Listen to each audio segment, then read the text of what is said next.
कोल्हापूर शहरात पावसाची उघडझाप सुरू असली तरी जिल्ह्याच्या घाट माथ्यावर संततधार पाऊस सुरूच आहे।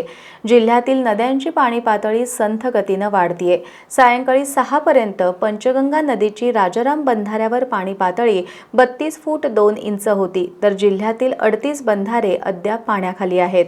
दरम्यान मुंबईच्या हवामान विभागानं आज आणि उद्यासाठी कोल्हापूर घाट माथ्यावर येलो अलर्ट दिलाय।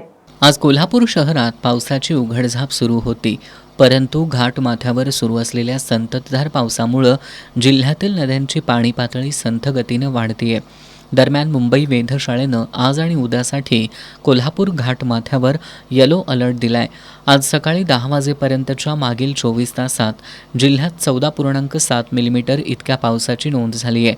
सर्वाधिक नोंद 114.2 मिलीमीटर इतकी गगनबावडा तालुक्यात झाली आहे। सायंकाळी 6 वाजेपर्यंत पंचगंगा नदीची राजाराम बंधाऱ्यावर पाणी पातळी 32 फूट 2 इंच इतकी होती, तर जिल्ह्यातील 38 बंधारे अद्याप पाण्याखाली आहेत।